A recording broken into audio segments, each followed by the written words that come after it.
you guys? My name is Rage and we are back today with a Dark Dimension 3 review video for you all.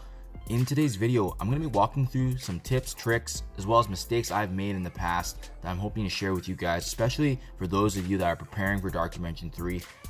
Especially with me, I just recently completed it. Took me actually less than a month, as you may have seen from my videos that I've kind of documented every node along the way, so you can kind of see that everything I've played up against and the characters I've used, it's great to reflect on this, especially when this is fresh in my mind. So as a heads up, you guys, for my player profile here, once again, I am a 100% free-to-play player, and about the time when I was done Dark Dimension 3, my days played was actually 403 days, so just shy over a year.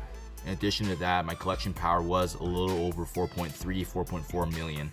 So you can see it's been a little higher since then, but just to show you guys too as well, I did bring in a total actually of 5 characters mixed up for Cosmic. There was a total of 6 for Global, and then last but not least, there was only 3 utilized for City. So these are the characters here: Ebony Maw, Phoenix, Thanos, Hela, Mr. Sinister, followed by Emma Frost, Ghost, Proxima Midnight, Minerva, Shuri.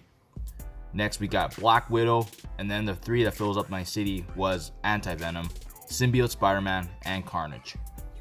So with that being said, you guys, one of my first quick tips for you guys is just, every day in the stores, especially when you're building up the materials and you know which characters you gotta bring in, always double check in the store in terms of the refreshes, right?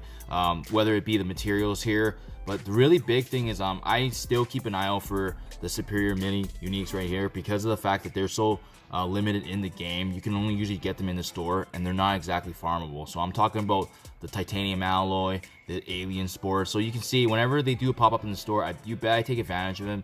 On top of that as well, they are also offered in the War Store as well. So whenever there's an opportunity where I can grab some, you bet I will. And as you can see, I am already starting to build. This is Dark Dimension 4 material. So this is definitely, even if I'm not entering Dark Dimension 4 anytime soon, it's something that I want to build up right now. So that's something to be mindful of, especially when you're trying to build towards that late game. So that's really, really huge. My next tip for you guys too, following that, is just, while we're preparing and setting up for Dark Dimension 3, what really helped me was actually, shout out to Dutch Rudder. He made an amazing Dark Dimension 3 guide. As you can see here from the screenshot, just having the detail of which enemies to attack, which priority targets are the ones that are key that need to be taken down, as well as when the next wave comes, as well as the breakup of those next waves, really help provide a really clear picture in terms of how I was going to navigate towards the Dark Dimension 3 nodes. Because I think too often players just jump straight into Dark Dimension 3, right? And I'll just pop open my Dark Dimension 2 for an example here. They just pop right in, throw 5 characters in, and there's almost no rhyme or reason, right? And it's really important to kind of know who to attack, when to attack. I feel like Dark Dimension 1, Dark Dimension 2, although the team synergy was important, it was more so just being able to kind of manage the waves. But whereas Dark Dimension 3, the overall strategy as well as the team synergy plays such a pivotal role in the success. And I think that's where a lot of players get burned, right? Just due to the fact that, there's a belief that perhaps you can only you can throw 5 random characters in there, and then if you just like them enough and build them up, it'll work.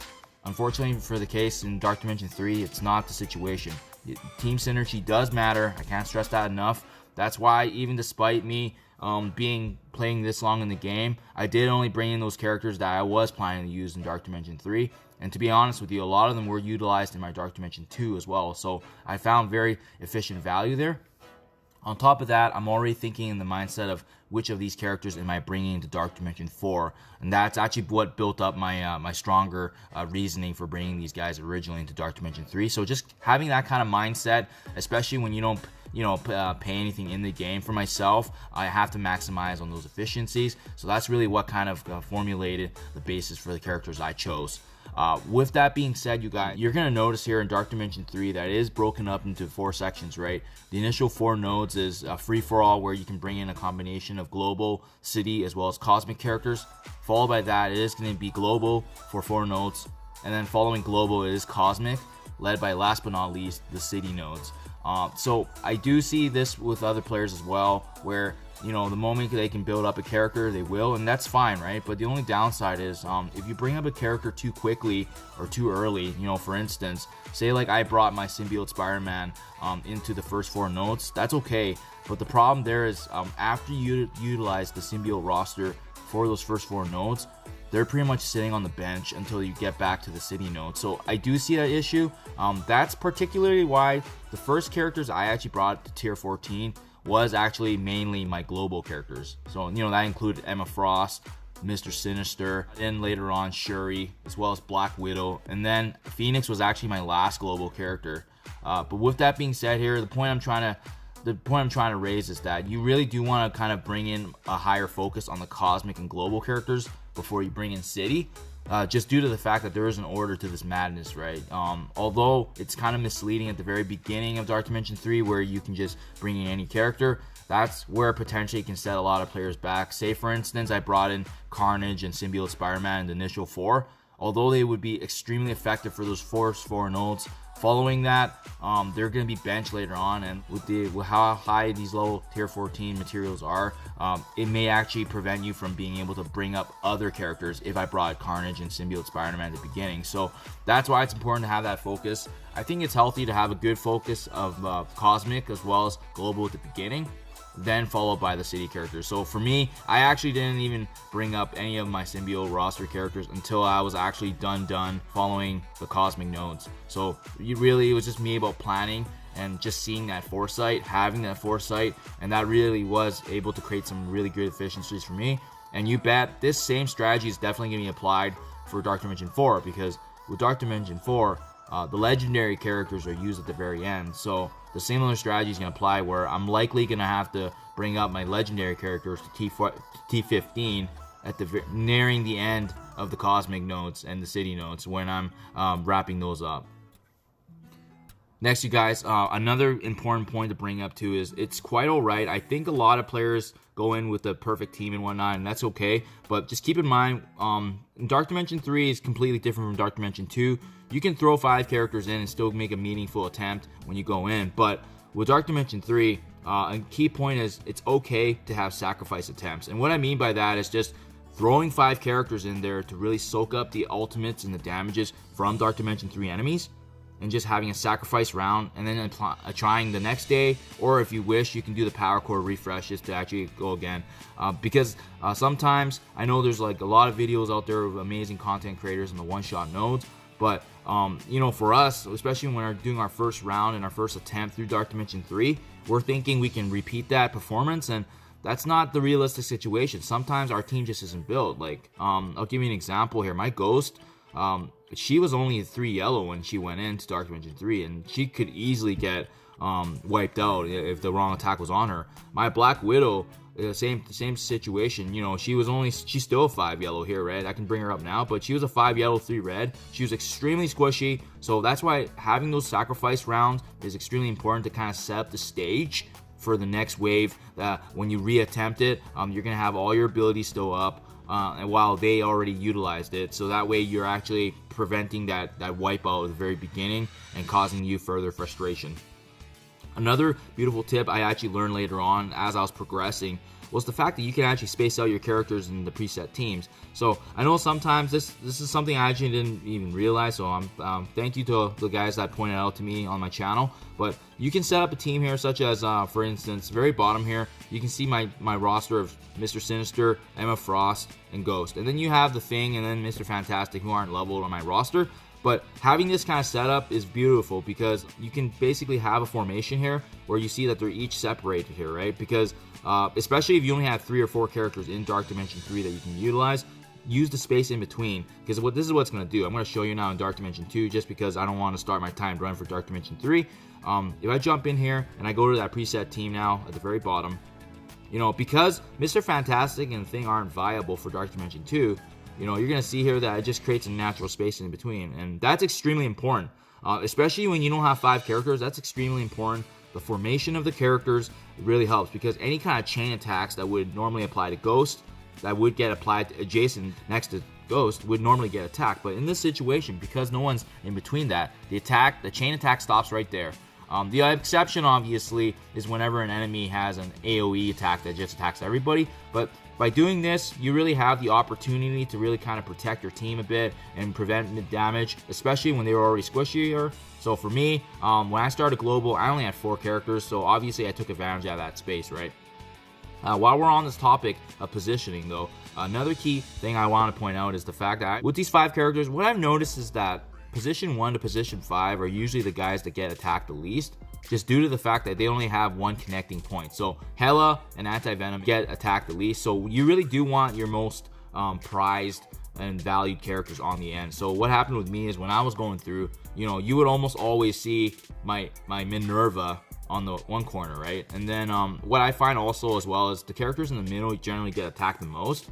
So, having a tankier character like Thanos is quite alright there. Anti-Venom in the middle. But generally, I wanted to keep my Minerva alive because she can actually revive and regenerate. Conversely, I would also have Ebony Maw on the end too, because of the fact that he's also one of the most powerful cosmic characters, especially with his defense up, as well as his speed meter alterations. And then you can see that the combination of having Thanos in the end will only give him energy. So that's why that was a kind of beautiful combination there. But just having that kind of mindset in terms of planning your formation, it does matter, especially in Dark Dimension 3 when the battles are so long. It's extremely crucial. So I hope that helps you guys there in terms of just making sure that having the right battle formation does prevent damage. It also sets you up for success, especially in the way they're kind of positioned. And I like to say that the RNG probably plays a factor too to how often they get attacked, but just anything that we can do to kind of gain an advantage, right? And especially when we go through. So with that being said there, we've talked about building up materials. We talked about Dutch Rudder's amazing guide. The order does matter in terms of how you build your characters up. And then we also talked about the positioning as well as making sure that there's space. So building a roster that holds value in the future, you guys. You don't want to just build someone up to throw them into Dark Dimension 3 just to get it done. I've seen a lot of horror stories with people bringing up Shield Trooper just due to the fact that he doesn't require any superior mini uniques, but then he also costs a lot of superior catalysts, right? So these materials here, all these types of different catalysts, they're very, very limited in the game. So you don't want to just throw in, unfortunately, like as much as we love throwing characters in the game, for me, especially being free to play, these are very, very minute resources for myself. So I do watch what I spend for here. So that's why it's important to kind of manage that. So for you guys, having a game plan, knowing who to bring in is extremely vital, especially to your success. And my last pointer here then, with that being said, then it's just really taking a look at here the characters. If we know already how the leaderboards work in Dark Dimension 3, you can definitely take a look and see the time runs and how other players have went in and been successful, right? So you can always take a look in terms of how and which characters were used in which nodes. So for instance, when you go into Dark Dimension 4 here, I like to use Dark Dimension 4 because really we should be thinking forward and which characters to invest going in the future that actually provides value. You can see for the first node the types of characters that different players used, right? So you can see here, these are some amazing combinations. This is kind of what helped me in terms of preparing for Dark Dimension 3, because I can see, hey, I have those guys as well. These are great additions I can bring in to be viable. So you can see some amazing synergies we already see here. I didn't get a chance to build Zemo, but I know Zemo is a very, very viable global character. And you can see some different amazing combinations here with the Mr. Sinister, Sabretooth, jiving with, again, I mentioned Trooper before because he's cheap, but you can see other players are bringing him on board so that way they can start it, right? But the amazing thing about this game is that you can get these statistics by just going through each node and statistically seeing what's been successful and what hasn't been. And fortunately, it captures only the best. So it really does help give us that guidance. As you can see, a lot of my characters are included on these leaderboards because that's really what helped me kind of funnel my decision. Hope this helps you guys. We talked about all these different tips. Hope this was able to give you guys some insight.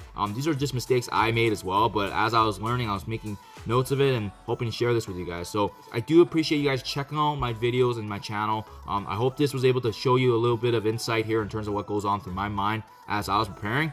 And as always, if you guys are preparing, I hope these tips were able to assist you in your journey as you prepare for Dark Dimension 3. Thank you, and I'll see you in the next one.